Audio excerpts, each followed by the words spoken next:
कैसे हैं आप लोग? उम्मीद है कि अच्छे होंगे। पुनः सारथी for civil service Mukherjee Nagar के द्वारा जो करंट अफेयर्स कंटिन्यू मिल रहा था, इधर 2 दिन से गैप था, तो हम लोग करंट अफेयर्स देखते हैं। करंट अफेयर्स 24, 25 और 26 मार्च का होगा।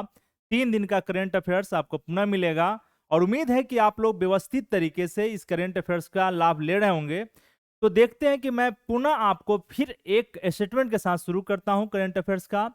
स्टेटमेंट था, पुस्तकें वह मादक पदार्थ है जिसका नशा बहुत गहरा होता है या गहरा होता है। यह स्टेटमेंट मैं इसलिए शुरू किया क्योंकि यूपीएससी, पीसीएस या वनडे एग्जाम के दृष्टिकोण से और ऐसे भी जीवन के लिए शिक्षा बहुत ही जरूरी है और उसमें पुस्तक का रोल बहुत अधिक हो जाता है। इसलिए पुस्तकें वह मादक पदार्थ है जिसका नशा बहुत गहरा होता है, फ्रॉज काफका का विचार। इसलिए मैं यह हमेशा कहता हूं कि आप अगर पुस्तकों से जुड़ के रहेंगे तो हमेशा देने का काम करेगा और नुकसान कभी नहीं करेगा। दोस्त अगर आप बनाना चाहते हैं, दोस्त ऐसे भी बनाना जरूरी है, लेकिन ज्यादातर पुस्तकें आपके लिए पे उपयोगी साबित हो जाएगा। तो यहां से हम लोग स्टेटमेंट के साथ आगे बढ़ते हैं न्यूज की तरफ। न्यूज क्या है हमारा? 24, 25, 26 मार्च को हम लोग देखते हैं।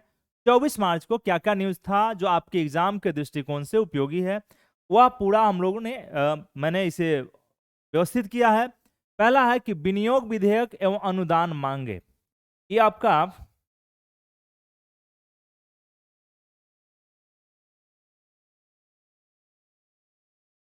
विनियोग विधेयक एवं अनुदान मांगे, यह न्यूज में था। आप इसका कंफ्यूजन वाला पार्ट में यूज करेंगे, वह यूपीएससी, बीपीएससी या अदर्स एग्जाम जो भी होता है वहां से क्वेश्चन पूछे जाते हैं। तो विनियोग विधेयक क्या है, अनुदान मांगे क्या होती हैं, इसी से रिलेटेड टर्मिनोलॉजी आया था गिलोटिन। तो हम लोग गिलोटिन को भी देखेंगे। साथ ही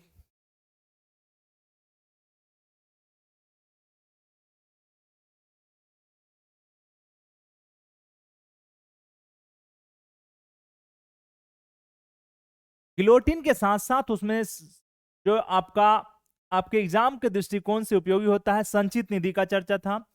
संचित निधि के अलावे आकस्मिक निधि भी उसमें आया था, लोक निधि। ये जो सारे टर्मिनोलॉजी आए थे, ये सारे आपके एग्जाम के दृष्टिकोण से प्रारंभिक परीक्षा में पूछे जाते हैं।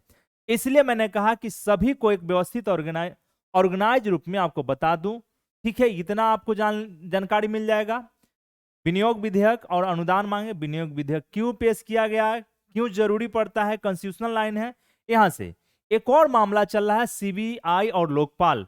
अभी आप देखे होंगे कि 9 ऐसे स्टेट है जो सहमति जो होता है, समान सहमति, उसे वापस ले लिया है।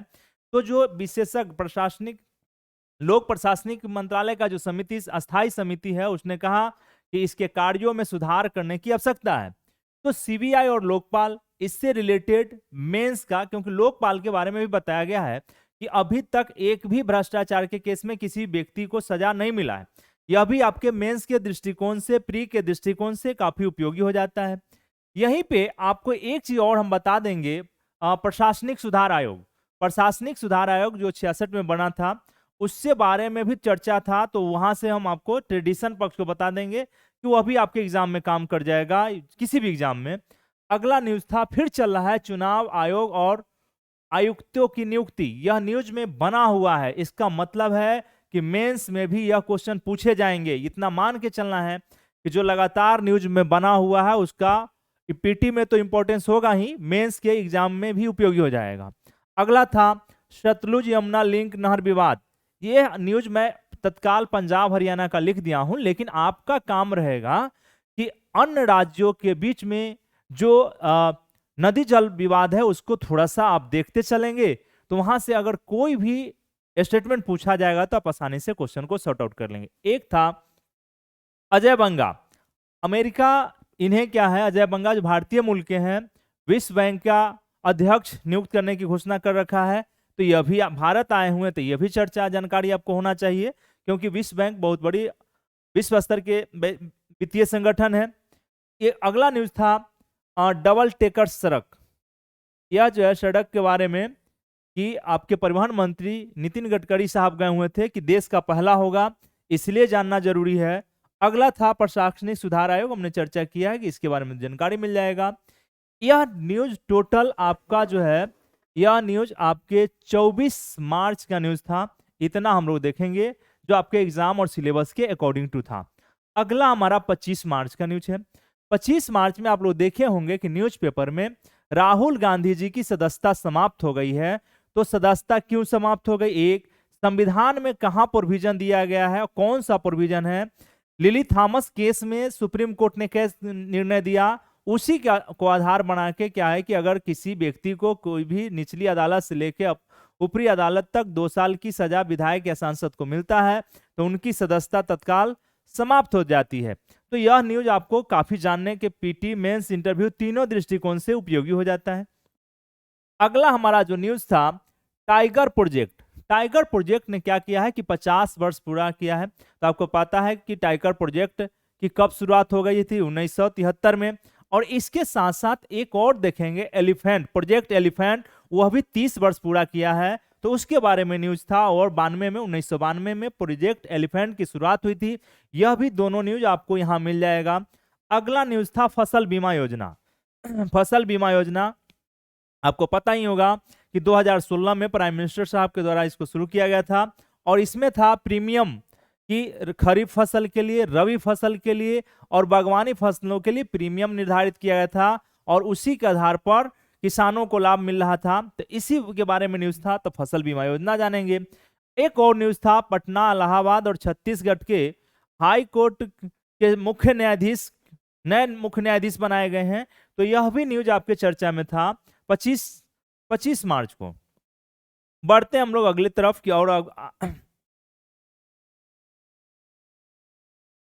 अगला 25 में ही एक और न्यूज था, कथकली या कथकली जो नृत्य है केरल का। तो छोटा सा हमने कहा कि इसको भी जानना चाहिए आपको। यह भी न्यूज था। वित्त विधेयक 2023, वित्त विधेयक 2023, इसमें क्या हुआ था कि जो आपका इनकम है, वार्षिक इनकम है, अब क्या होगा कि 7 लाख रुपए तक अगर आपका सालाना इनकम हो रहा है तो आप उसको जीरो टैक्स, कोई टैक्स नहीं देना पड़ेगा। लेकिन 7,01,00 का जैसे इनकम होगा तो उस पर पुनः 100 रुपये अधिक बढ़ेगा तो आपको 25,010 का आपका टैक्स पे करना पड़ेगा। तो यह भी वित्त विधेयक। तो वित्त विधेयक में संविधान में कहाँ चर्चा, आपको पता ही होगा। धन विधेयक से लेके वित्त विधेयक की सारी प्रक्रिया संविधान में बताया गया है। आर्टिकल 110 से लेके 117 तक का प्रोविजन आपको पता होगा। वित्त विधेयक संविधान के अनुच्छेद 117 1 और 2 दोनों को ध्यान रखेंगे तो कॉन्स्टिट्यूशनल लाइन भी वहां से कंप्लीट होते चला जाएगा। दूसरा न्यूज था आरबीआई की केंद्रीय निदेशक मंडल का बैठक। यह शायद न्यूज मैं ऐड करना मिस कर गया हूं, यह भी ध्यान देंगे हम कि क्या था न्यूज। अगला था संयुक्त राष्ट्र जल सम्मेलन 2023। ठीक है, हमने कहा कि एसडीजी गोल में जल जो है 6ठे नंबर पर है और उसी से लेकर अंतर्राष्ट्रीय स्तर पर जल सम्मेलन हो रहा है यूएनए के नेतृत्व में। तो यहाँ से गजेंद्र सिंह शेखावत जो हमारे जल मंत्री हैं वह नेतृत्व कर रहे हैं। तो इसके बारे में आपको जानकारी मिल जाएगा। एक और था आईपीएल के 16वें सत्र की शुरुआत, नए नियम, इसको भी ध्यान रखिएगा। लेकिन मैंने इसको नोट डाउन नहीं किया क्योंकि मैं आपको बता दिया हूं कि आप थोड़ा सा न्यूज़पेपर पर जाके जो आईपीएल में नया जो रूल रेगुलेशन आया है वह उसे, क्योंकि कई बार क्या होता है कि आपका हॉबी खेल होता है, आप नए जो नियम में बदलाव आ रहे हैं उस बदलाव को हम ऐसे चर्चा कर देंगे, ओवरव्यू की चर्चा था क्या उसमें। एक और है फिल्मकार थे आपके प्रदीप सरकार, उनकी मृत्यु हो गई है। एक छोटा सा न्यूज था, लेकिन निश्चित है कि हमारे फिल्म मेकर या निर्देशक कोई भी हो जो समय से पहले अगर किसी की मृत्यु होती है तो राष्ट्र के लिए क्या होगा, वो बहुत बड़ा नुकसानदायक हो जाता है। एक था नैनीताल में जो उत्तराखंड के हाईकोर्ट है उसको हस्तांतरित करने की बात हुई है, यह भी न्यूज में था। यह आपके न्यूज थे, आपका 25 मार्च का न्यूज था। आज का जो न्यूज है बहुत ज्यादा नहीं था, लेकिन फिर भी जो आपके काम का न्यूज है हमने निकालने का काम किया है। आज का जो न्यूज था 26 मार्च में कि कन्याकुमारी से कश्मीर तक रेल यात्रा के बारे में चर्चा था, यह भी न्यूज देखें कि इसके अंदर क्या क्या है। अगला था अशपा कानून, जिसे 1958 में लाया गया था और वह आसान क्षेत्र जहां पे रूल एंड आपको आर्टिकल 22 पढ़े होंगे वहां से सहारा लेते हुए आप इसको लिंक कर सकते हैं। तो इसके बारे में भी आपको जानना चाहिए, या मेंस में भी पूछे जा सकते हैं, इंटरव्यू में भी पूछे जा सकते हैं और आप एसए में भी इसका यूज कर सकते हैं। तो यह भी न्यूज में था। अगला जो आपका न्यूज था, आईएनएस चिल्का और अग्निवीर, नौसेना के जो अग्निवीर हैं उन्हें पहली बार इन्हें passing out parade INS Chilka पर होगा, तो यह भी न्यूज जानना चाहिए। तीसरा था टर्नेडो, ये बवंडर है, कहाँ आता है, तो अमेरिका के में आया है, यह भी ध्यान रखने की जरूरत है। अगला था खेल पेज पर महिला विश्व मुक्केबाजी चैंपियनशिप 2023, यह एक आपको थोड़ा सा पीछे जो हम लोग पद्मश्री अवार्ड में जो पढ़ रहे थे उसमें हमसे एक डाटा मिस्टेक हो गया, माफी चाहूंगा कि टोटल जो लिखा गया है नंबर पद्मश्री में, आप उसको ठीक करेंगे। पद्मश्री में 106 लोगों को मिला है, और मैंने शायद मुझे उम्मीद है कि मैंने माइंड में रिकॉल हुआ कि हमने 109 लिखा है और 109 बोल भी दिया है, तो प्लीज कृपया उसे आप ठीक कर लेंगे। एक भूल सुधार, इसको भूल सुधार ही कहिए, भूल सुधार के रूप में रखना है, क्योंकि होता है कई बार पद्मश्री अवार्ड से रिलेटेड। तो इतना आपका न्यूज था, आप वहां सुधार कर लेंगे। एक डाटा 106 है, 9 शायद लिखा हुआ है, 9 ही लिखा हुआ होगा हमें उम्मीद है, तो इससे आप क्या करेंगे, ठीक कर लेने का काम करेंगे। चलते हैं हम लोग अब न्यूज की तरफ, एक एक न्यूज को एनालाइज करते हैं कि क्या हमारे लिए उपयोगी है और उसे हम कैसे याद रखें, यह मेन मुद्दा है। और एक चीज हम पीछे से आपको बता रहे थे कि आज जो संडे वाला जो दिन होता है आपका, तो आप क्या करिए कि संडे के दिन में आप टेस्ट पेपर जरूर लगा लिए होंगे, मेंस का क्वेश्चन जरूर प्रैक्टिस किए होंगे, और इससे के लिए कोई ना कोई डिबेट आप किसी भी टॉपिक पर कर रहे होंगे, इतना मुझे उम्मीद है। क्योंकि अब एग्जाम धीरे धीरे आपका 14 मई भी पास आ जाएगा और 28 मई भी पास आ जाएंगे और सितंबर भी पास आ जाएगा, इसलिए एक प्लान वे में आपको एग्जाम का प्रिपरेशन करना चाहिए। क्योंकि क्या है कि इस बार आपको रिजल्ट मिल ही जाए, मेरा यही उद्देश्य है कि इस बार अगर आप सबकी सिलेक्शन होती है तो निश्चित है कि बहुत अच्छा गोल्डन रहेगा सारथी के लिए भी और हमारे लिए भी। बात समझ, आपके लिए तो होगा ही हूं। बढ़ते हम लोग न्यूज की तरफ। विनियोग विधेयक एवं अनुदान मांगे, यह न्यूज में था। देखिए इसमें मैंने टर्मिनोलॉजी लिखा है, गिलोटिन, विनियोग विधेयक, संचित निधि, आकस्मिक निधि, लोक निधि, अनुदान मांगे। अब आपको उम्मीद होगा कि सर ने जो बताया वहां से क्वेश्चन पूछे जाते हैं, आपको यह प्री के एग्जाम के दृष्टिकोण से और एक कंसेप्ट बिल्डअप बनाएगा आपको ये सारे टर्मिनोलॉजी। पहला तो हुआ कि पहला जो टर्मिनोलॉजी था गिलोटिन क्या है। एक तो आप गिलोटिन को ऐसे समझेंगे कि फ्रांस से आया हुआ शब्द है, और फ्रांस में क्या हुआ कि अपराधियों को, आप इसमें एक ब्लेड लगा होता था, इस प्रकार का बना होता था, ब्लेड लगा होता था, और अपराधियों को एक झटके में उसे दंड दे दिया जाता था। गिलोटिन यही फ्रांस से आया था। तो अब ये इस मान गए कि यह तो फ्रांस से आया था, अपराधियों को सजा देने वाला मशीन था गिलोटिन, इस तरीके से बना होता था, ब्लेड लगा होता था, एक झटके में क्या होता था कि किसी भी व्यक्ति को इस पर रखने के बाद उसके सर कलम कर दिए जाते थे। तो यह था फ्रांस की व्यवस्था, ठीक है। अब आया कि हमारे संविधान में इसे क्यों लाया गया, क्या प्रोविजन था, और आगे चल के यह गिलोटिन शब्द कागज को काटने का काम किया। कागज को काटने के दृष्टिकोण से हमारे संविधान में क्या हुआ कि संसदीय व्यवस्था में आप देखेंगे कि इस शब्द का, गिलोटिन का एक अपना महत्व है। महत्व क्या है कि जब बजट सत्र शुरू होगी तो बजट सत्र में प्रत्येक इशू पर चर्चा कराने का समय नहीं होता है, प्रत्येक मुद्दे पे चर्चा कराने का टाइम नहीं होता है। तो इसमें क्या होगा, क्यों कह रहा है कि किसी विधेयक के सभी खंडों पर आवंटित समय के भीतर चर्चा नहीं हो पाती। मैं वही बता रहा था कि प्रत्येक इशू पे चर्चा नहीं हो पाता है। ऐसे में जिन खंडों पर चर्चा नहीं हो पाती है उससे चर्चा के ही मतदान कराकर पास करा दिया जाता है। जिन खंडों पर चर्चा नहीं हुआ उस पर मतदान कराकर क्या हुआ कि उसे पास करा दिया गया, और इसी व्यवस्था को गिलोटिन कहा गया है। क्या कहते हैं, गिलोटिन कहते हैं। पूछे आपसे कि भारतीय संविधान में गिलोटिन का क्या अर्थ हुआ, तो कहना है सीधा कि किसी भी विधेयक के सभी खंड जितने आवंटित थे उस पर चर्चा नहीं हो पाता है, और जो शेष जो खंड होते हैं उस पर बगैर चर्चा किए हुए मतदान कराकर उसे पास करा दिया जाता है, और इसी व्यवस्था को भारतीय कॉन्स्टिट्यूशन में इसे गिलोटिन कहते हैं। पहला लाइन। अब क्या हुआ कि न्यूज इसलिए बना यानी सभी मंत्रालयों के अनुदान मांगों को एक साथ, जितने भी मंत्रालय हैं सभी मंत्रालयों के अनुदानों को एक साथ बिना चर्चा से ही पारित करा लिया गया। यहाँ पे बात समझ में आ रहा होगा कि जितने भी अभी मंत्रालय थे सभी सेगमेंट पर बगैर चर्चा किए हुए अनुदान मांग, क्योंकि संसद अभी ठप है तो उस पर चर्चा नहीं हो सका, इस कारण से ही अब इसे हम लोग गिलोटिन कहें और गिलोटिन चर्चा में था, तो यह भी ध्यान में रखिएगा। अब इसमें क्या हुआ, न्यूज क्या था कि आगामी वित्तीय वर्ष के लिए आपको ये डाटा है 45,30,97 करोड़ खर्च की मंजूरी दी गई। एक डाटा था, मैंने ऐसे समझाने के लिए काम बताया है। फिर उसी तरीके से 23-24 में 45 करोड़ की बजटीय खर्च के लिए अनुदान मांग और विनियोग विधेयक। अब आ गया यहाँ पे अनुदान मांग क्या है और विनियोग विधेयक।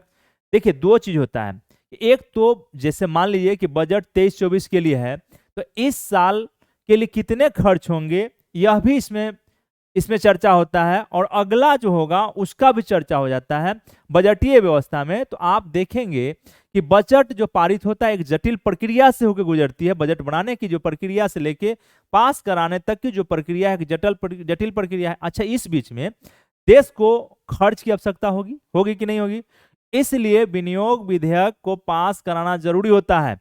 अब हम लोग देखते हैं कि आगे क्या है कि विनियोग विधेयक और अनुदान मांगे लोकसभा में पारित करा लिया गया है। तो आपसे पूछेगा कि विनियोग विधेयक और अनुदान मांग कहां पारित होगा, तो आपको सीधा जवाब आना चाहिए कि लोकसभा में। कहां? लोकसभा में। अब फिर आया कि विनियोग विधेयक क्या है। विनियोग विधेयक क्या है?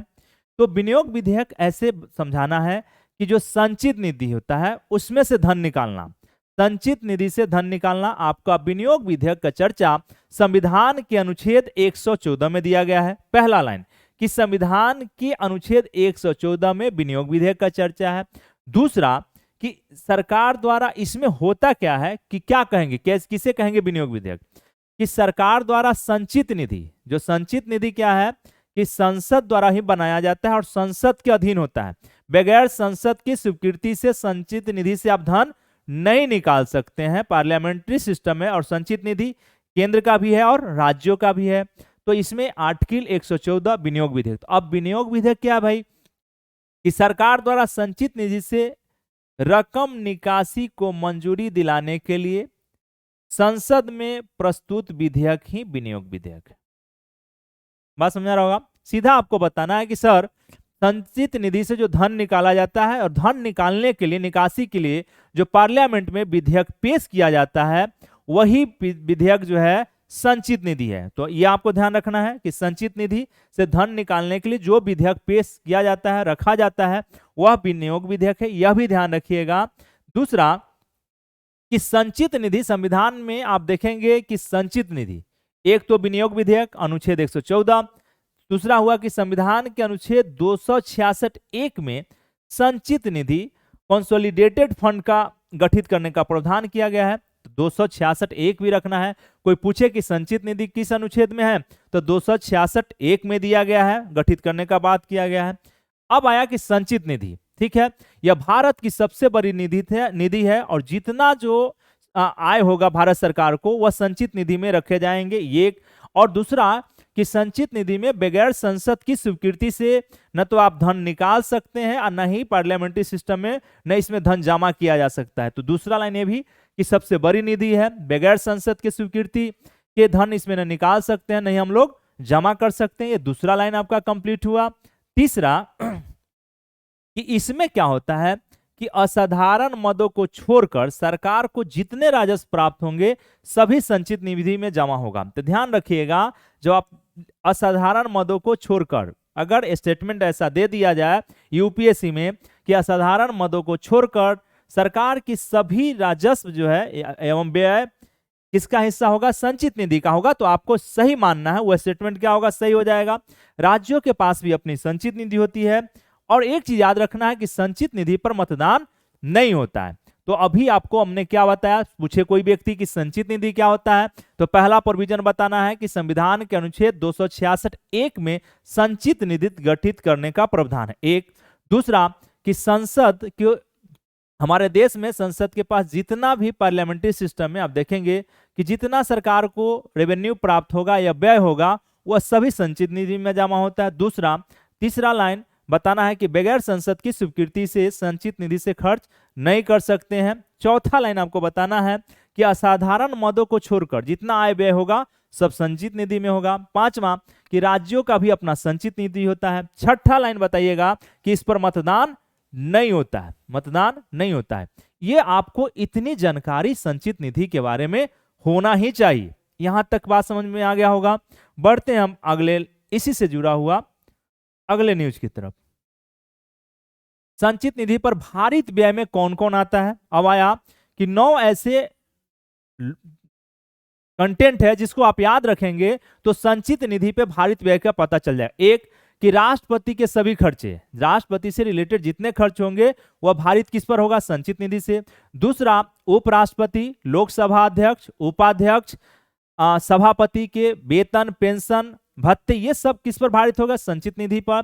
तीसरा, सर्वोच्च न्यायालय के वेतन, भत्ते, पेंशन, यह भी संचित निधि पर भारित होता है। चौथा, हाई कोर्ट के न्यायाधीशों के पेंशन, याद रखिएगा हाई कोर्ट के न्यायाधीशों के पेंशन। और कोई पूछ देगा कि भाई उनका वेतन और भत्ता क्यों नहीं, तो आपको बताना है कि राज्य संचित निधि से हाई कोर्ट के न्यायाधीशों के वेतन प्राप्त होते हैं। ये थोड़ा सा डिफरेंस है, बस इतना ध्यान रखिएगा। अगला जो है सीएजी के वेतन, पेंशन, भत्ते, यह भी आपको संचित निधि पर भारित होगा। अगला आपको बताना है कि यूपीएससी के अध्यक्ष, उसके सदस्य के वेतन, भत्ते और पेंशन, यह भी संचित निधि पर भारित होगा। सुप्रीम कोर्ट, यूपीएससी, आपको सीएजी के जो प्रशासनिक कर्मचारी होते हैं उसके भी वेतन, भत्ते, पेंशन सब किस पर भारित होगा? संचित निधि पर भारित होगा। इसके अलावा आप देखेंगे कि ऐसा ऋण जिसका दायित्व भारत सरकार के ऊपर है, यह भी कहां जाएगा? संचित निधि पर जाएगा।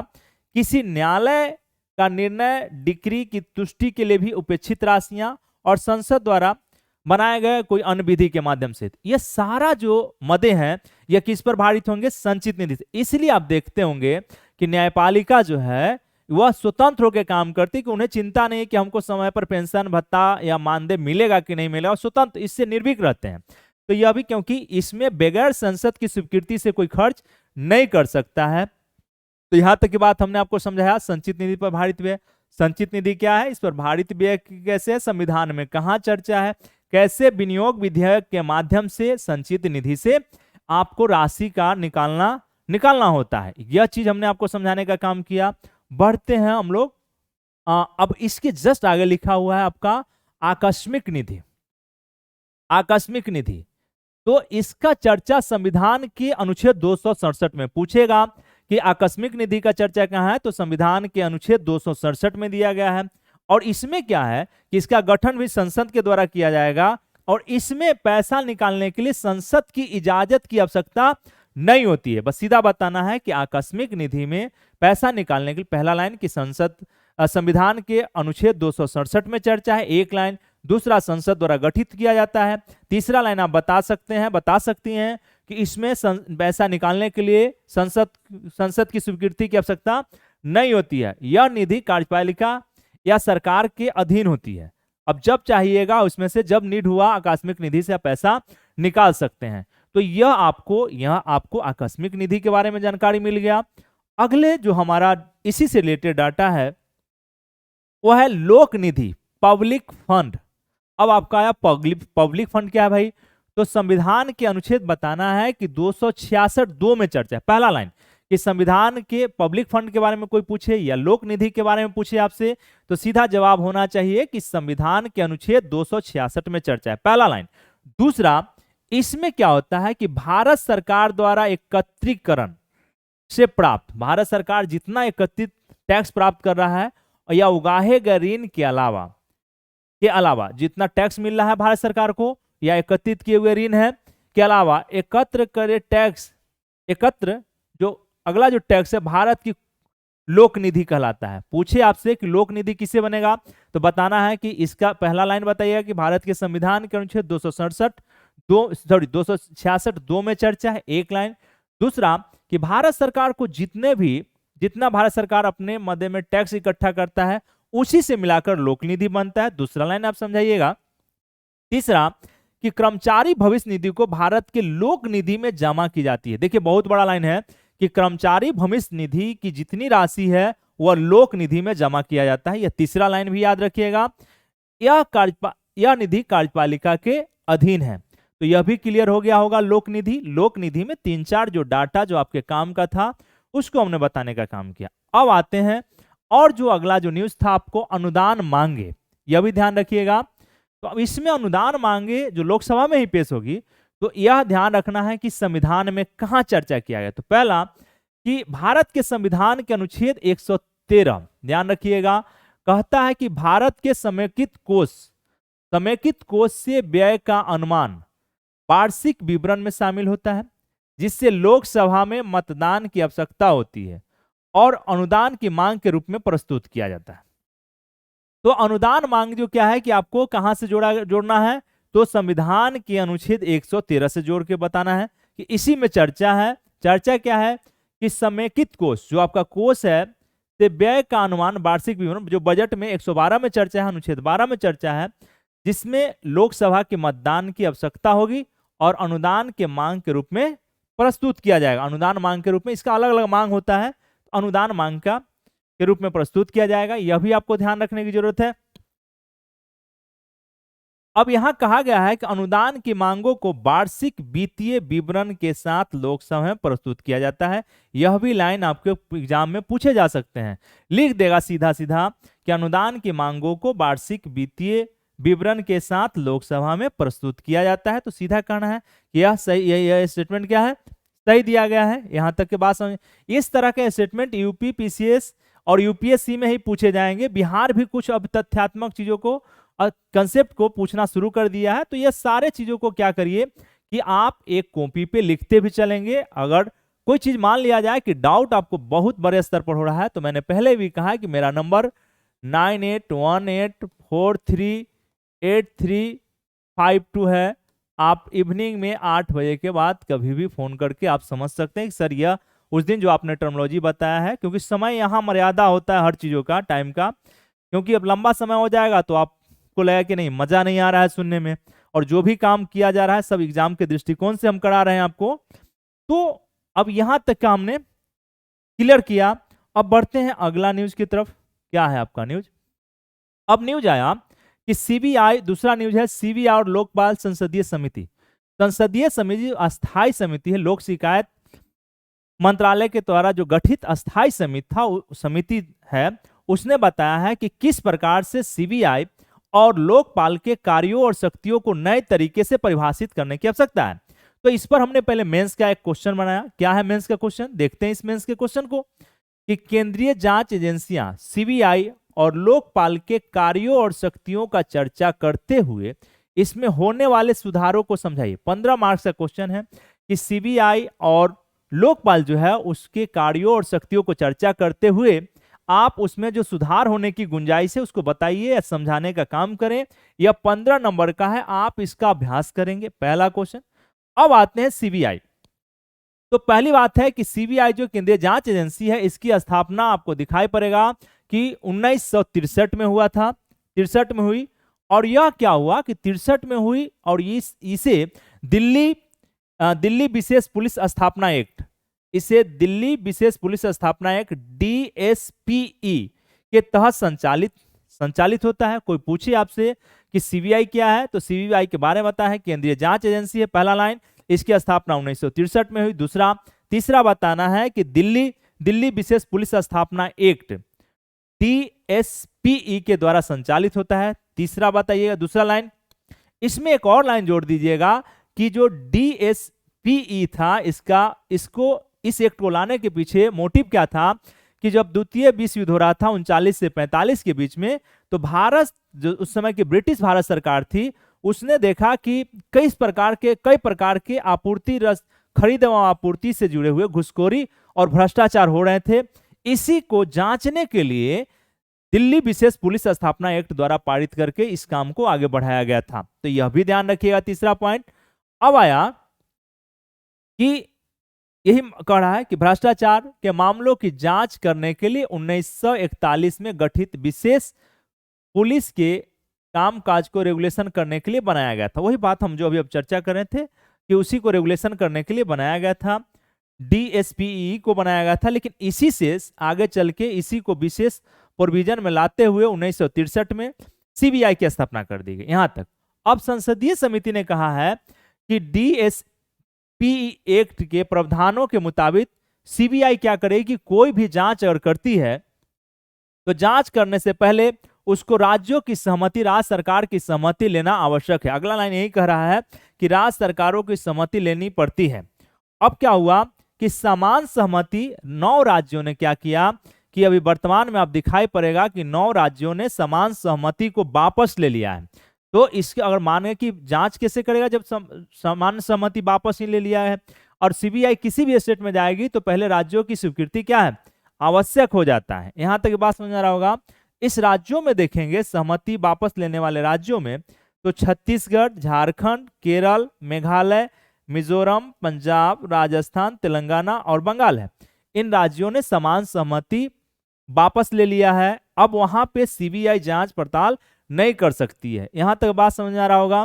तो यह अब उसमें समिति ने अभी कहा है कि अभी समिति का रिपोर्ट आया, अस्थाई समिति का, उनका कहना है इस टोटल समिति मेंबर का कि इसमें जो है लोकपाल और जो केंद्रीय जांच एजेंसी है इसके कार्य क्षेत्र और शक्तियों में क्या है कि तत्काल बदलाव करने की आवश्यकता है। तो इसलिए यह न्यूज चर्चा में था, तो इसको आप ध्यान में रखेंगे।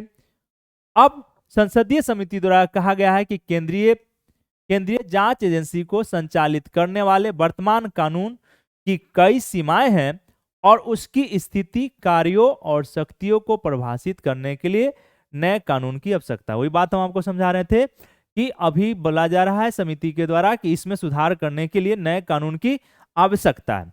तो यहां तक की बात आप समझ में आ गया होगा। और आप मेंस का क्वेश्चन उम्मीद है कि इसके आधार पर आप थोड़ा सा और प्रयास करके अपने आईक्यू को बढ़ाते हुए लिखने का काम करेंगे। कोई दिक्कत नहीं है, थोड़ा नीरस लगेगा, लेकिन आपके करियर की बात है। अब इसमें नाच गाना नहीं कराया जा सकता है। बात समझ रहे होंगे ना।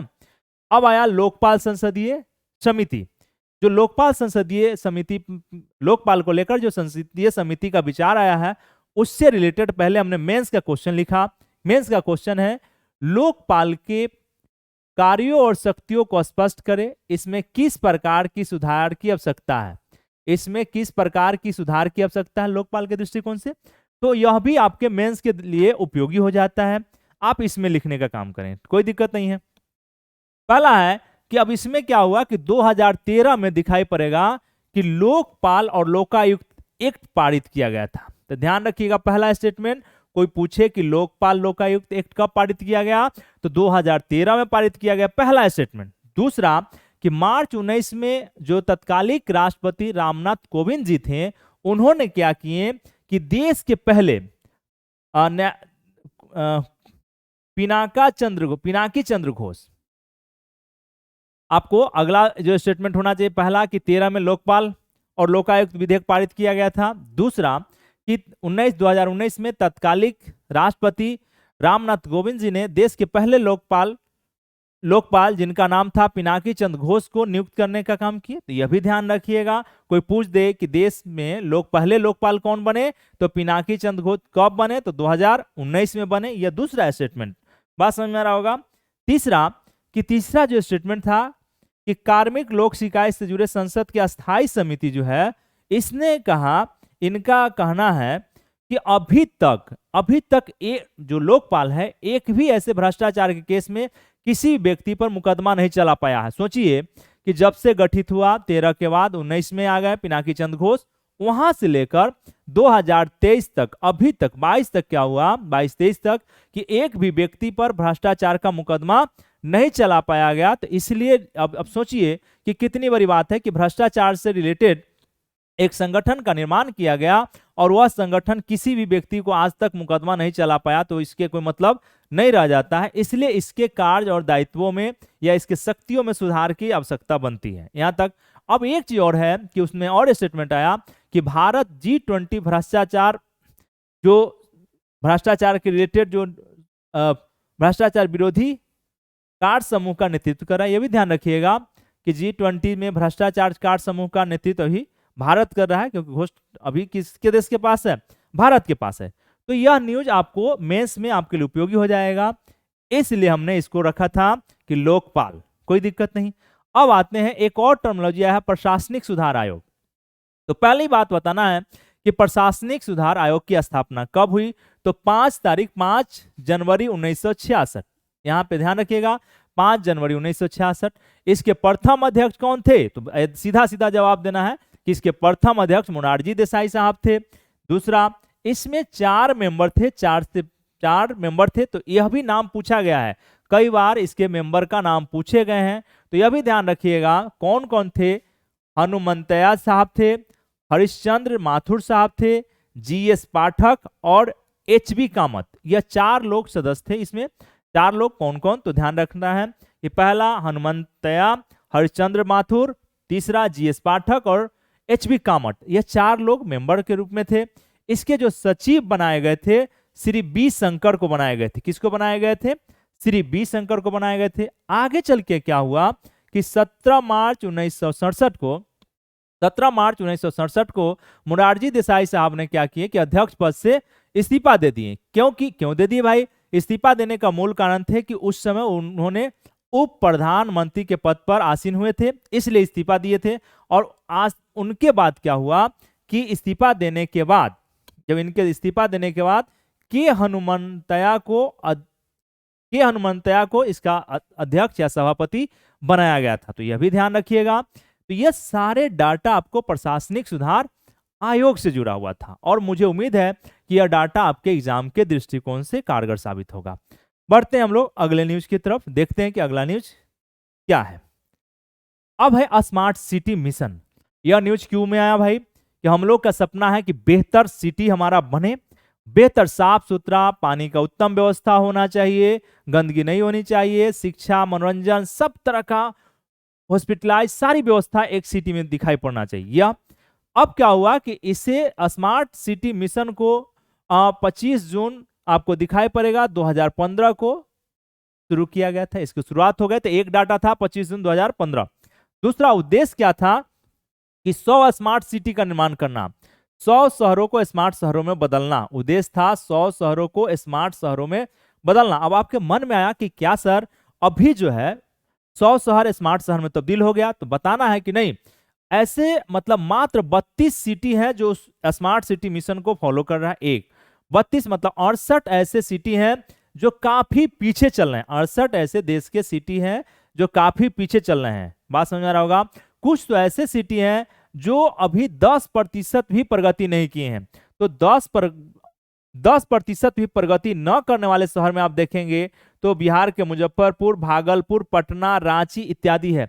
यह डाटा अगर आपको स्मार्ट सिटी मिशन से कोई भी कुछ पूछे तो सीधा बताना है कि इसका शुरुआत सर 25 जून 2015 को हुआ था, और इसका उद्देश्य था कि 100 शहरों को स्मार्ट शहर में तब्दील करना। लेकिन अभी देखा गया है कि हमारा जो टारगेट था हम उसको पूरा नहीं कर पा रहे हैं, क्योंकि अभी मात्र 68 जो ऐसे शहर है कि उसके मानक को पूरा नहीं कर पा रहे हैं। 10 तो काफी फीसदी, 10% भी कुछ ऐसे शहर है कि 10% भी प्रगति नहीं कर पाए हैं। तो यह स्मार्ट सिटी मिशन से न्यूज था, आपके लिए उपयोगी था। अगला न्यूज था, अगला जो हमारा न्यूज है यह काफी चर्चा में चल रहा है, मुख्य चुनाव आयुक्त की नियुक्ति और सर्वोच्च न्यायालय। यह लगातार न्यूज आपके बने हुए हैं, यह न्यूज आपके लगातार न्यूज बने हुए हैं, कोई दिक्कत नहीं है। और तो हम देखते हैं कि चुनाव आयोग से संबंधित संविधान में क्या प्रोविजन दिया गया है। तो पहला कि संविधान के अनुच्छेद 324(2) में बताया गया है कि चुनाव आयोग एक अस्थायी संवैधानिक निकाय। पहला लाइन कि 324(2) को याद रखना है कि 324(2) में बताया गया है भारत के संविधान में कि निर्वाचन आयोग, चुनाव आयोग क्या है कि एक अस्थायी निकाय है। पहला लाइन कंप्लीट होता है। दूसरा बताया गया है कि अनुच्छेद 324(2) के तहत मुख्य चुनाव आयुक्त और चुनाव आयुक्तों की नियुक्ति को लेकर संसद में कोई कानून नहीं बनाया गया। अब यह 24(2) कह रहा है कि अभी तक 324, यहाँ पे 324 कर दीजिए, अनुच्छेद 324 यहाँ पे गलत लिखा गया था, अनुच्छेद 324 2 के तहत मुख्य चुनाव आयुक्त और चुनाव आयुक्तों की नियुक्ति के लेकर संसद में कोई कानून नहीं बनाया गया है, ठीक है। और यह कानून नहीं बनाया गया तो भाई चल कैसे रहा है? तो यह देखेंगे कि निर्वाचन नियमावली अधिनियम 8 सेक्शन 8 का सहारा लेकर इसे आगे बढ़ाया गया है। अभी तक निर्वाचन आयुक्त को लेकर कोई कानून नहीं बनाए गए हैं, यह भी था। तो चल कैसे कर रहा है भाई? तो इसके लिए क्या होता है कि पीएम की मंजूरी और राष्ट्रपति से मिलती है। पीएम और राष्ट्रपति का महत्वपूर्ण भूमिका होता है, यह भी ध्यान रखिएगा।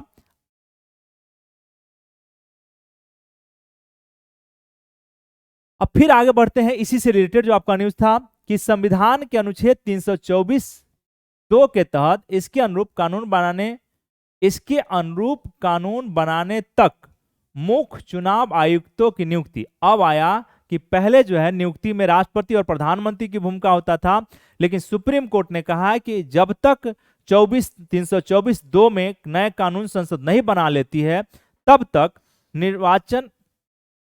निर्वाचन आयुक्त यानी मुख्य निर्वाचन आयुक्त और आयुक्तों की नियुक्ति को लेकर आप क्या करेंगे कि जो नियुक्ति करेंगे तो उसमें क्या करना है कि प्रधानमंत्री, मुख्य न्यायाधीश और लोकसभा के विपक्ष के नेता, अगर विपक्ष के नेता नहीं है तो बहुमत दल जो सबसे बड़े दल के नेता होंगे उनके 3 सदस्यीय समिति के सिफारिश पर चुनाव होगा, उनका चयन होगा।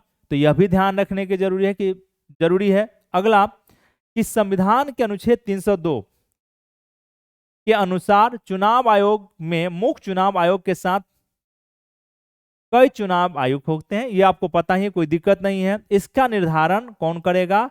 राष्ट्रपति महोदय करते हैं। देखिए जो काम का लाइन है हम फिर से समझा रहे हैं कि 302 कहता है कि चुनाव आयोग में मुख्य चुनाव आयुक्त होंगे और अन्य जो होंगे उसका निर्धारण किसके माध्यम से होगा? राष्ट्रपति महोदय के माध्यम से होगा। तो यह डाटा आपके लिए, क्योंकि एक एक शब्द यूपीएससी के क्वेश्चन को देखेंगे तो ऐसे शब्द होते हैं कि थोड़ा सा हेरा फेरी हो जाएगा तो आपका क्वेश्चन क्या होता है कि गलत हो जाता है, तो यह ध्यान रखिएगा। अगला जो था ये चुनाव आयोग का जो मेन नेतृत्व करता है मुख्य चुनाव आयुक्त करते हैं, लेकिन यह नहीं समझना है कि जो अन्य लोग हैं उनका कोई महत्व नहीं है। होता क्या है कि मुख्य चुनाव आयुक्त के साथ साथ लोकतंत्र में स्वतंत्र और निष्पक्ष चुनाव कराने के लिए ही अन्य सदस्य को लाया गया था कि 2 लोग और होंगे तो बहुमत के आधार पर निर्णय होगा, वन साइडेड निर्णय नहीं हो सकता है। तो पहले क्या था कि 89 तक आप देखेंगे कि अक्टूबर 89 तक क्या हुआ कि आजादी से लेकर 89 तक एक सदस्य था निर्वाचन आयुक्त, बात समझ में आ रहा होगा। फिर क्या हुआ कि 89 से लेकर 1 अक्टूबर 89 से लेकर आप देखेंगे 89 से लेकर जनवरी 1990 तक क्या हुआ कि 2 अन्य आयुक्तों को जोड़ दिया गया। यहां ध्यान रखिएगा कि पहले 89 तक एक था, फिर 89 से आगे चलेंगे 90 तक ये 2 सदस्यीय हुआ।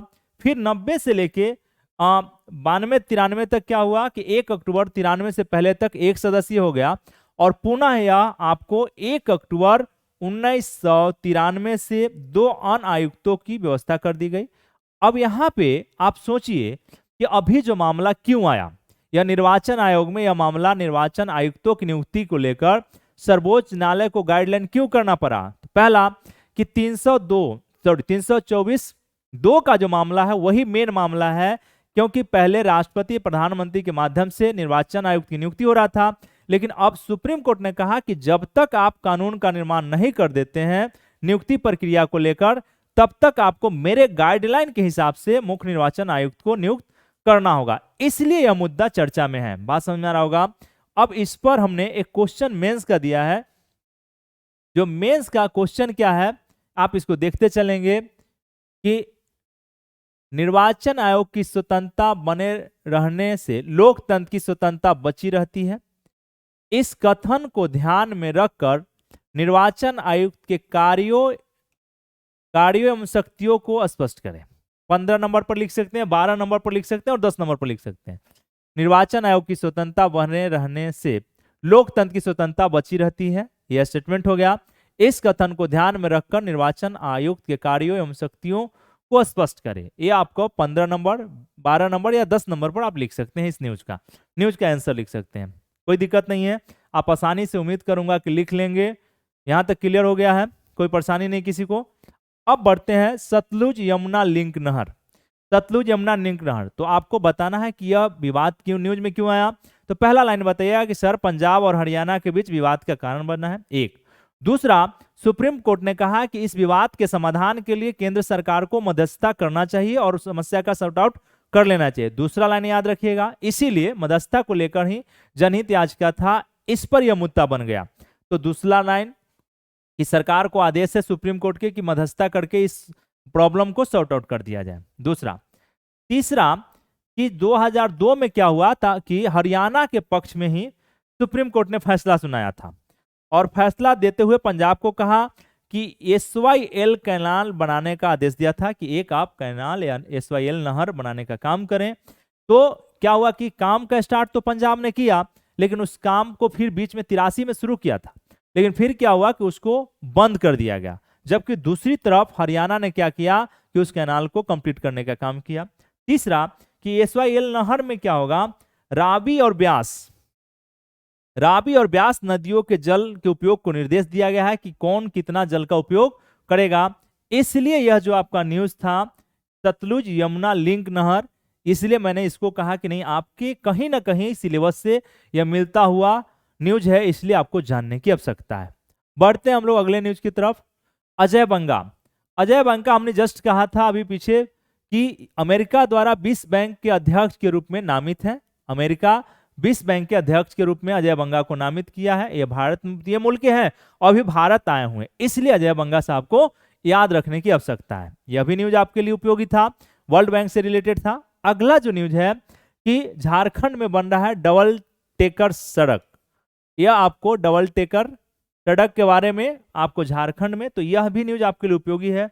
क्यों उपयोगी है, तो कह रहा है कि देश की पहली डबल डेकर सड़क की आधारशिला झारखंड में रखी गई है।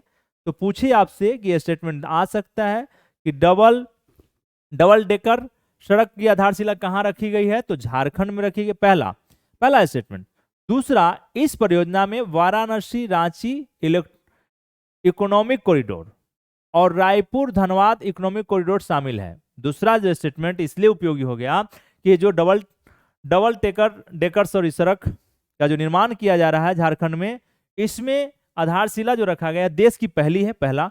दूसरा इसमें है कि वाराणसी रांची इकोनॉमिक कॉरिडोर और दूसरा रायपुर धनबाद इकोनॉमिक कॉरिडोर को शामिल किया गया है। तो यह ध्यान रख ली। अब यहाँ पे आप एक काम करेंगे कि यहाँ पे मैप पे जाके आप भारत की जितने भी सड़कें हैं जो मेन है उनसे चलाए गए परियोजना है उसको आप देख लें, क्योंकि अगर यहाँ से स्टेटमेंट उठाए या फिर वहां से स्टेटमेंट मिल जाए, दोनों मिलाकर अगर स्टेटमेंट बनता है तो आप आसानी से कर जाएंगे, कोई दिक्कत नहीं है। यहां तक के न्यूज आपके कंप्लीट हो चुके हैं। बढ़ते हैं हम लोग अगले न्यूज की तरफ। अगला जो न्यूज है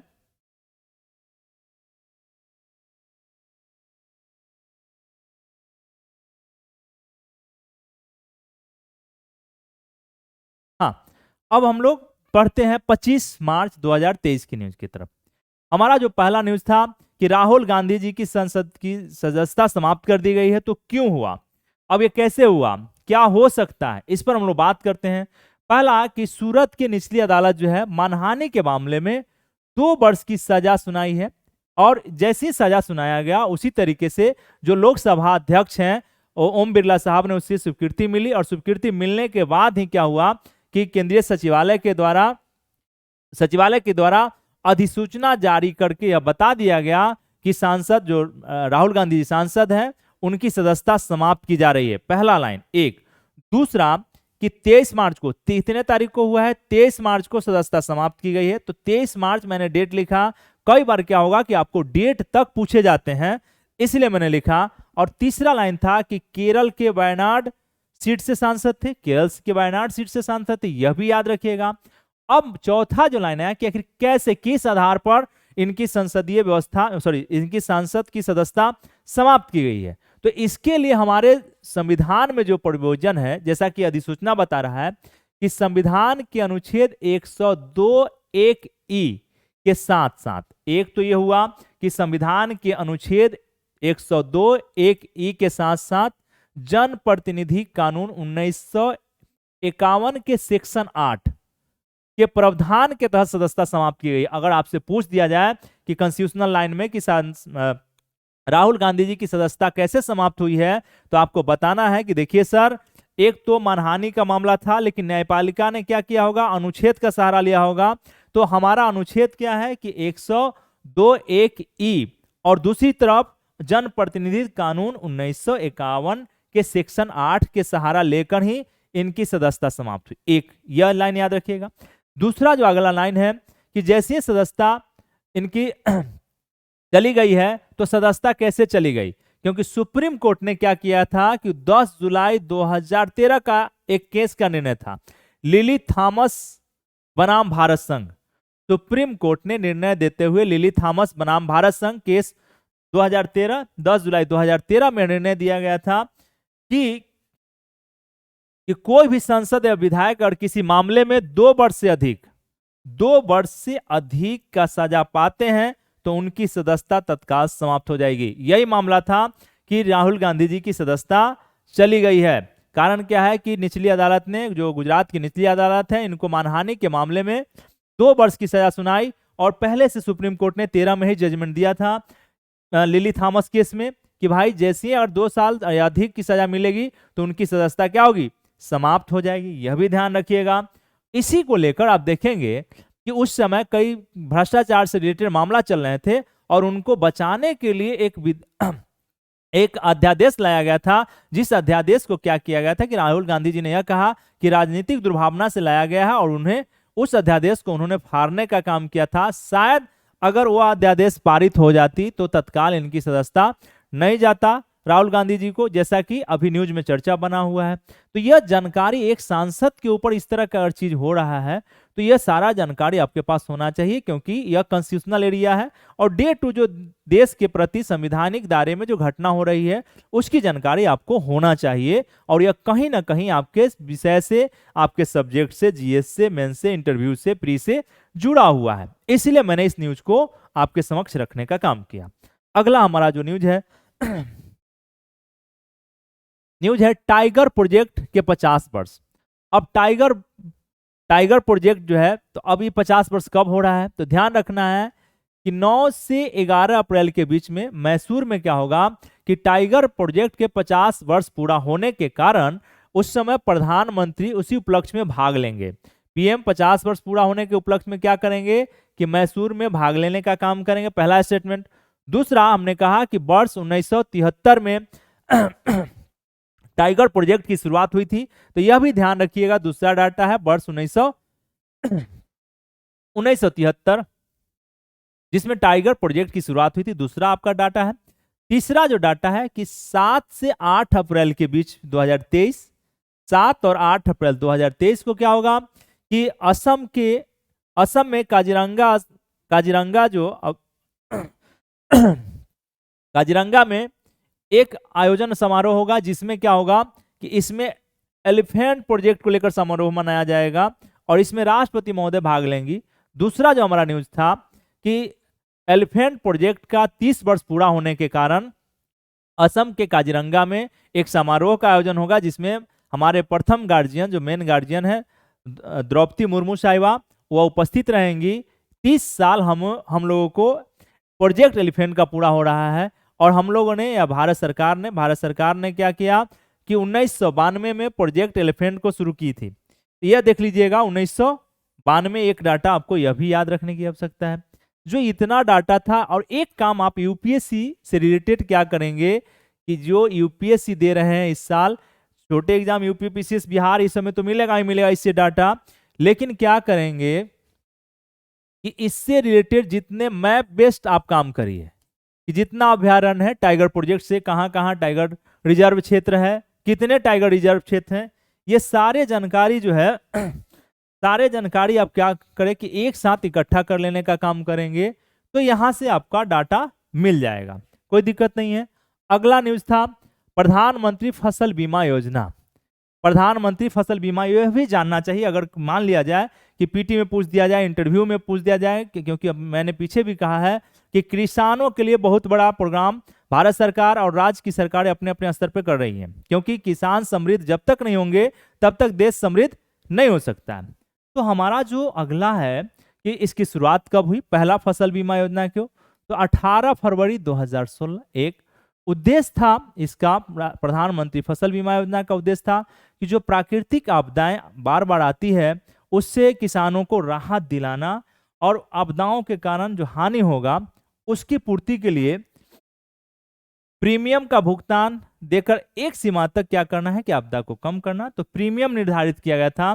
तो इसमें प्रीमियम में दिखाई पड़ेगा कि किस किस क्षेत्र में, खरीफ फसलों के लिए 2% प्रीमियम था, रबी के लिए 1.5% था और बागवानी फसलों के लिए 5% प्रीमियम निर्धारित किए गए थे। तो यह भी डाटा आपके प्रधानमंत्री फसल बीमा योजना से था। न्यूज क्या था कि न्यूज में कृषि मंत्री ने कहा कि अगर 100 रुपये आपका प्रीमियम आपने लगाया है तो इसकी एवज में लगभग 500 रुपये के आसपास में, 514 के रुपये के आसपास में आपको मिल रहा है। इसलिए यह डाटा आपको जानना चाहिए। वो डाटा क्या था उससे मतलब नहीं है, लेकिन फसल बीमा योजना को आपको जानने की आवश्यकता है, जो आपके एग्जाम के दृष्टिकोण से काफी उपयोगी हो जाता है।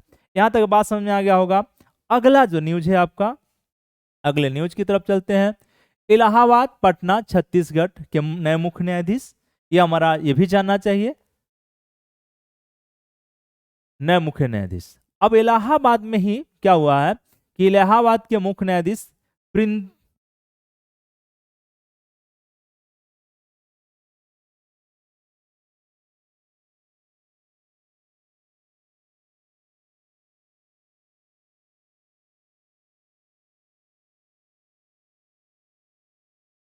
हम लोग देख रहे हैं इलाहाबाद, छत्तीसगढ़ और पटना हाई कोर्ट के मुख्य न्यायाधीश तो नए बनाए गए हैं। इनमें इलाहाबाद में आप दिखाई पड़ेगा प्रीतिंकर दिवाकर साहब को बनाया गया है। याद रखिएगा, प्रीतिंकर दिवाकर साहब को क्या हुआ है, इलाहाबाद के हाई कोर्ट का मुख्य न्यायाधीश बनाया गया है।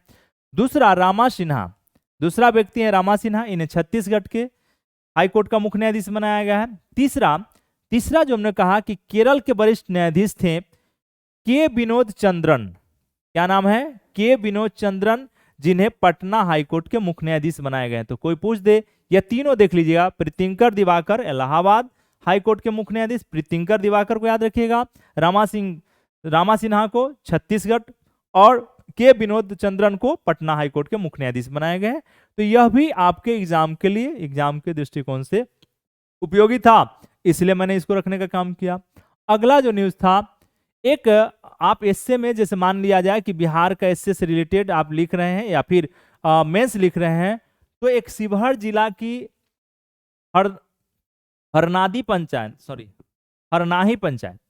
पंचायत की मुखिया है खुशबू देवी। अब भाई क्यों खुशबू का आपने क्यों चर्चा किया, तो कारण क्या है कि मैं आपको इसलिए इस पर्सनालिटी को लाया हूं क्योंकि यह आपदा प्रबंधन, मतलब देखेंगे कि कचरा प्रबंधन से क्या किए हैं कि मतलब पर्यावरण का संरक्षण कर रही है।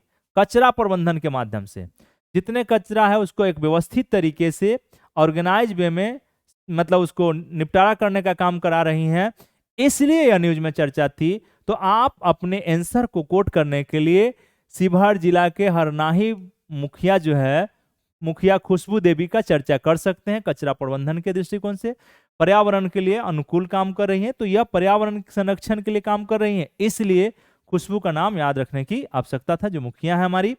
तो यह आप यूज कर सकते हैं इस एग्जाम्पल को। अगला है एक कथकली या कथकली जो नृत्य है, केरल का है।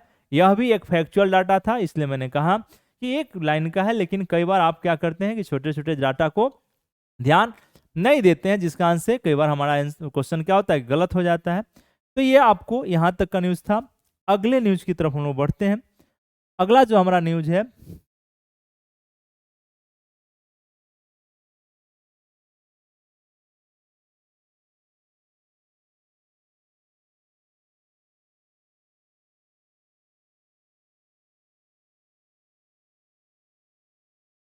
आइए बढ़ते हम लोग अगले न्यूज की तरफ। न्यूज था हमारा वित्त विधेयक 2023। तो पहला हमने संविधान का लाइन लिखा कि संविधान के अनुच्छेद 117 1 और 2 में वित्त विधेयक का उल्लेख है। पहला याद रखिएगा, संविधान के अनुच्छेद 101 और 102, यह आपका कंप्लीट हो गया, पहला लाइन कंप्लीट हो गया। कोई भी पूछे तो इसी तरीके से आपको बताना है कि सर संविधान के अनुच्छेद 117 1 और 2 में वित्त विधेयक का चर्चा। पहला लाइन कंप्लीट हो गया।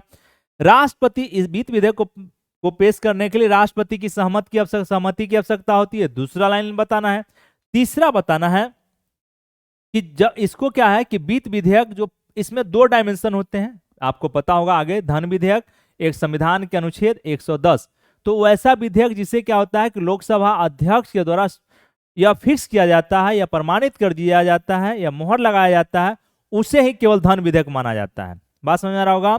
तो धन विधेयक और वित्त विधेयक का छोटा थोड़ा जो डिफरेंस है आप किसी भी किताब से देख सकते हैं, लेकिन न्यूज में था तो इसलिए मैंने आपको एक क्रम बताया कि इस क्रम से आप याद करते चले, समझते चले, जो आपके लिए एग्जाम के दृष्टिकोण से उपयोगी हो जाएगा। तो वित्त विधेयक के दो डायमेंशन होता है, उसका चरण 1 होता है और चरण 2 होता है। तो वित्त विधेयक 1 जो होगा उसे केवल लोकसभा में रखा जाएगा, याद रखने की जरूरत है, लोकसभा में रखा जाता है। वही वित्त विधेयक 2 जो होगा इसके दूसरे रूप को आप लोकसभा या राज्यसभा किसी में भी रख सकते हैं, रख सकती हैं। बात समझ आ रहा होगा। यह न्यूज था कि वित्त विधेयक, क्योंकि हम न्यूज पर आएंगे, लेकिन पहले आपको अनुच्छेद 117 1 और 2 याद रखना है, राष्ट्रपति की सहमति आवश्यक रखना है। तीसरा कि वित्त विधेयक को जो चरण 1 होता है या पार्ट 1 होगा वह लोकसभा में रखे जाएंगे, लेकिन पार्ट 2 जो होता है उसे लोकसभा राज्यसभा कहीं भी आप रख सकते हैं। तो यह वित्त विधेयक से रिलेटेड था जो कंस्टिट्यूशन का लाइन है। अब न्यूज क्या था कि वित्त विधेयक 23 के तहत आम बजट जो आपका 2023-24 में बदलाव किया गया है। अब बदलाव करते हुए क्या किया गया है कि जब 7 लाख रुपए का अगर सालाना इनकम है तो टैक्स नहीं देना पड़ेगा। बदलाव क्या हुआ? बदलाव यही किया गया है कि 7 लाख रुपए तक की आय पर टैक्स नहीं लगेगा। तो ध्यान रखना है कि अब नया अगर कुछ पूछा जाए तो कितना, 7 लाख के तक का अगर सालाना इनकम है तो आपको टैक्स देने की आवश्यकता नहीं होगी। एक दूसरा, नए टैक्स प्रणाली में अब क्या किया गया है कि 7,01,100 रुपए कि जैसे ही अगर आय होगा, 100 रुपया अगर अधिक आपका आय होने लगा है तो इसमें 25,010 रुपये टैक्स देने पड़ेंगे। अगर 100 रुपया जैसे ही आपका बढ़ गया, 7,01,100 रुपये का आपका इनकम हो गया साल में, तो आपको क्या होगा कि 25,010 रुपये को टैक्स देना पड़ेगा। यह भी डाटा आपके लिए उपयोगी था। तीसरा कि विदेशी कंपनियों को क्या किया गया है कि टेक्निकल फीस पर होने वाली कमाई पर अब 10% के बनिस्पत 20% टैक्स देना पड़ेगा। कितना टैक्स देना पड़ेगा? 20% टैक्स देना पड़ेगा। इसलिए मैंने वित्त विधेयक को एक लिंक करते हुए कि कैसे वित्त विधेयक संवैधानिक लाइन क्या है और करंट क्या चल रहा है, इसको दोनों को मैंने मर्ज किया और मर्ज करने के बाद आपको समझाया कि आप इस डायमेंशन में आप करते चलें। जो एग्जाम अगर आया तो निश्चित है कि यहां से क्वेश्चन होंगे और आप आसानी से कर जाएंगे। अगला एक और न्यूज था कि ड्रोन हाइल। ये पूछेगा कि ड्रोन हाइल क्या है भाई? तो ये उत्तर कोरिया का ड्रोन है। इसको इसलिए मतलब प्रक्षेपित किया गया है कि यह ऐसा ड्रोन है कि समुद्र में आप देखेंगे कि रेडियो एक्टिव सुनामी पैदा कर देगा। यही ड्रोन जो है इसका अभी परीक्षण हो रहा था कि रेडियो एक्टिव सुनामी पैदा करने वाला ड्रोन है। पूछेगा कैसा ड्रोन है? उत्तर कोरिया का है। ड्रोन हाइल क्या है? तो उत्तर कोरिया का है और यह सुनामी पैदा करने वाला रेडियो एक्टिव ड्रोन है। यह न्यूज आपको याद रखना चाहिए। अगला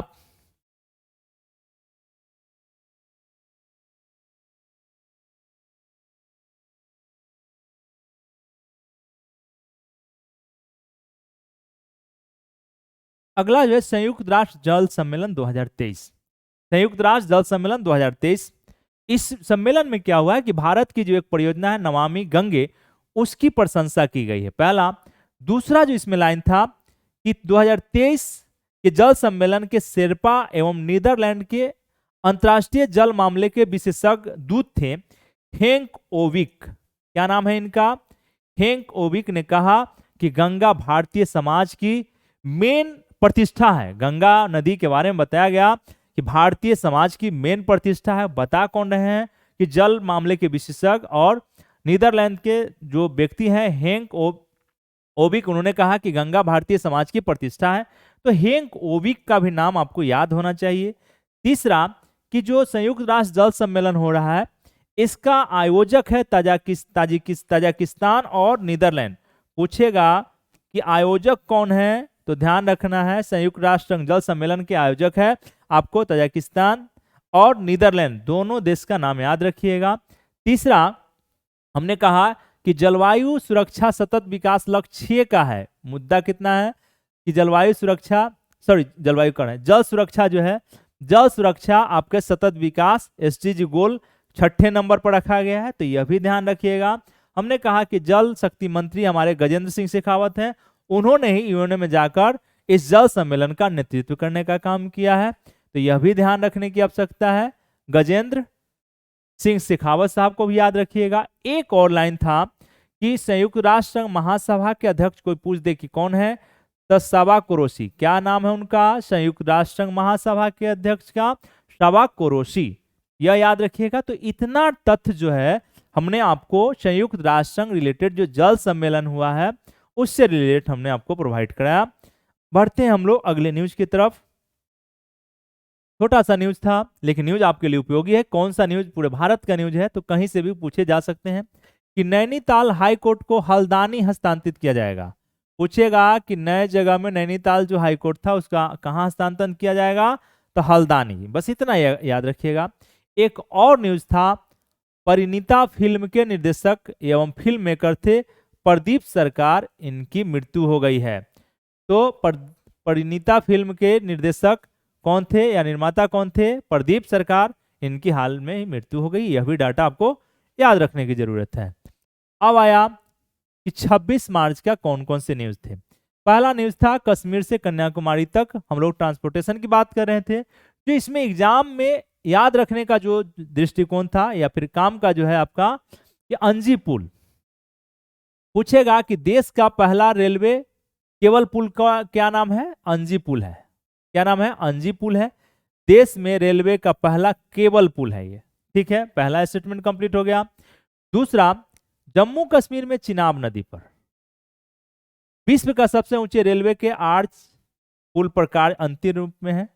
तो आपसे यह भी ध्यान रखना चाहिए, अगर यहाँ छोटे एग्जाम में पूछेगा कि रेलवे का, कि विश्व का सबसे ऊंचा रेलवे पुल कहाँ, किस नदी पर बनाया गया है, तो चिनाब नदी पर बनाया गया है और वह जम्मू कश्मीर में है। यह दो डाटा आपके एग्जाम के दृष्टिकोण से उपयोगी था, इसलिए मैंने इसे लाने का काम किया। अगला जो हमारा न्यूज है,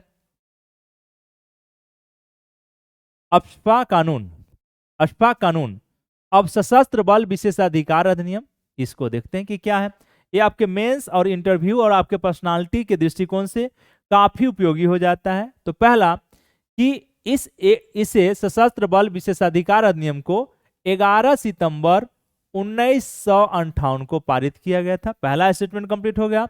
दूसरा, और इसी समय इसमें क्या होता है, इसे तभी लागू किया जाएगा अफ्स्पा को कि केंद्र या राज्य सरकार क्या करेगा कि आसान क्षेत्र कानून घोषित कर देगा कि यह क्षेत्र क्या है, काफी आसान है, इसलिए यहाँ पे सशस्त्र बल विशेषाधिकार अधिनियम के तहत लागू किया जाना चाहिए। दूसरा, तीसरा आप देखें कि 1958 में ही क्या हुआ कि पूर्वी जो भारत का पूर्वी हिस्सा है, अरुणाचल प्रदेश, मणिपुर, मिजोरम, नागालैंड, असम, त्रिपुरा, अरुणाचल प्रदेश, असम, मिजोरम, त्रिपुरा इत्यादि क्षेत्रों में यह कानून लागू किया गया था। यह भी जम्मू कश्मीर में भी लागू हुआ था, तो यह भी आपको ध्यान रखने की आवश्यकता है। न्यूज क्या था, न्यूज यह था कि असम, नागालैंड और मणिपुर में अफ्स्पा के तहत घोषित आसान क्षेत्र को कम करने का निर्णय लिया गया है गृह मंत्रालय के द्वारा, इसलिए न्यूज में था। तो मैंने कहा कि थोड़ा सा आपको इस कानून के बारे में, अफ्स्पा कानून के बारे में आपको बताने की आवश्यकता है, ठीक है। अब क्या हुआ है कि वही आगे नागालैंड और अरुणाचल प्रदेश के आसान क्षेत्र में 6 माह के लिए अफ्स्पा कानून को बढ़ाया गया। अब दो लाइन है कि कुछ क्षेत्रों में असम, नागालैंड और मणिपुर का कुछ डिस्ट्रिक्ट है, कुछ जो एरिया है जहां की आसान क्षेत्र को कम करने का निर्णय लिया गया, उसका एरिया कम किया गया, इसका मतलब कि वहां शांति बना हुआ है, एक लाइन। दूसरा कि नागालैंड और अरुणाचल का कुछ क्षेत्र जो है, जो आसान क्षेत्र है, वहां 6 महीने तक फिर क्या हुआ, इस कानून को आगे बढ़ा दिया गया है। आप जो एक चीज और कि अफ्स्पा कानून में आप देखेंगे कि इसमें कभी भी आपको क्या होगा कि इतने सैनिकों को या इससे जुड़े हुए जो मिलिट्री पावर है उन्हें क्या होता है कि आप पर गोली चलाने का राइट्स होता है, आपको सर्च वारंट बगैर किए हुए क्या करेगा कि गिरफ्तार करने का राइट्स होता है, और ये आप नहीं कह सकते हैं कि मौलिक अधिकार का उल्लंघन है। इसके लिए आप अनुच्छेद जो 22 पर हैं निवारक नजरबंदी, वहीं से यह लिंक हो जाता है यह चैप्टर, इसलिए मैंने आपको समझाने का काम किया। तो यह भी आपके एग्जाम के दृष्टिकोण से, आपके पर्सनालिटी के दृष्टिकोण से, भारत की सुरक्षा के दृष्टिकोण से कहीं ना कहीं पीटी मेंस एसए में मदद करेगा, इसलिए इसको जानना आपके लिए आवश्यक था। अब हम लोग अगले कानून की तरफ चलते हैं, अग्निवीरों का पासिंग आउट परेड। तो क्या हुआ है कि नौसेना से जुड़े हुए जो अग्निवीर हैं उनका पहले बैच का पासिंग आउट परेड 28 मार्च को होगा, और कहां होगा? आईएनएस चिल्का पर, याद रखिएगा कहां पे होगा? आईएनएस चिल्का पर, यह ध्यान रखने की जरूरत है। दूसरा कि 14 जून हमने लिखा, 14 जून 2022 को क्या हुआ था कि हमारे रक्षा मंत्री और तीनों सेना के प्रमुख ने क्या किए थे कि अग्निपथ योजना की शुरुआत की थी, अग्निपथ योजना की शुरुआत की थी। तो यह इसके लेके देश में कई तरह के बवाल काटे गए थे उनकी इस योजना के उद्देश्य या लक्ष्यों को सही तरीके से नहीं समझने के कारण। ठीक है, यहां तक बात समझ आ रहा होगा। तीसरा कि नौसेना में क्या किया है कि महिला अग्निवीरों के लिए बिपिन रावत रोलिंग ट्रॉफी की शुरुआत की है, यह भी लाइन आप याद रखिएगा। यहां तक कि न्यूज आपको कंप्लीट हो गया है। एक अगला न्यूज है टार्नेडो एक बवंडर है जो अमेरिका में आया है, तो यह भी न्यूज पूछेगा कि टार्नेडो किस क्षेत्र में आता है, तो अमेरिका में बवंडर एक तूफान है, यहां तक ध्यान रखिएगा। एक आप न्यूज जब पढ़े होंगे खेल पेज पर, तो विश्व महिला मुक्केबाजी चैंपियनशिप 2023, इसमें क्या हुआ है कि जो न्यूज था, जो आपको काम का न्यूज था, देश की दो जो हमारी लड़कियां हैं या महिलाएं हैं उन्होंने क्या किया कि आपको स्वर्ण पदक दिलाने का काम किए हैं। तो पहला कौन है? नीतू घनघस है। नीतू को याद रखिएगा। नीतू घनघस को इन्होंने क्या की कि मंगोलिया के लुत्साई खान को 48 केजी भार में हराकर क्या की है कि देश को स्वर्ण दिलाने का काम किया है। तो नीतू घनघस को याद रखना है, और मंगोलिया के जो लुत्साई खान है उनको भी याद रखना है कि उसको हराने का काम की है, इसलिए यह डाटा आपके लिए उपयोगी हो जाता है। दूसरा जो हमारी पर्सनालिटी है स्वीटी बूढ़ा, दूसरा नाम है स्वीटी बूढ़ा। इन्होंने क्या की कि चीन की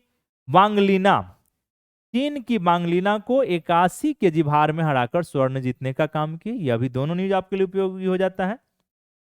पीछे जब चलेंगे 2022 में महिला विश्व मुक्केबाजी चैंपियनशिप में निकहत जरीन ने क्या की थी कि 52 केजी भार में स्वर्ण दिलाने का काम की थी, 52 केजी भार में स्वर्ण दिलाने का काम की थी। यह न्यूज आपके खेल से जुड़े हुए थे, यह टोटल न्यूज यहां तक था।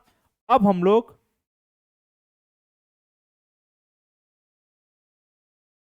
ये हमारा खेल तक का न्यूज था। अब लास्ट में अब टोटल न्यूज आपका कंप्लीट होने के बाद यह कहना चाहूंगा कि उम्मीद करूंगा कि आप सब अच्छे तरीके से प्रिपरेशन कर रहे होंगे। और दूसरा जो एक और विनती कहिए, प्रार्थना कहिए, जो जैसे समझना है कि अगर आप सारथी फॉर सिविल सर्विस को प्रमोट करना चाहते हैं मुखर्जी नगर के केंद्र से जो आपको न्यूज मिल रहा है, तो कृपया लाइक और सब्सक्राइब तो करें ही करें। और भी जो आपके मित्र हैं जो शिक्षा या फिर कॉम्पिटिटिव एग्जाम से जुड़े हुए हैं, बीपीएससी दे रहे हैं, यूपीपीएससी या यूपीएससी दे रहे होंगे, तो उन्हें शेयर करें, और शेयर करने के साथ साथ उन्हें बता दें कि आप सारथी फॉर सिविल सर्विस का सहायता लेकर अपने करियर को आगे बढ़ा सकते हैं। ठीक है, बहुत बहुत धन्यवाद। अपना ख्याल रखें और अपने परिवार का ख्याल रखें। फिर मिलते हैं नेक्स्ट दिन नेक्स्ट न्यूज के साथ।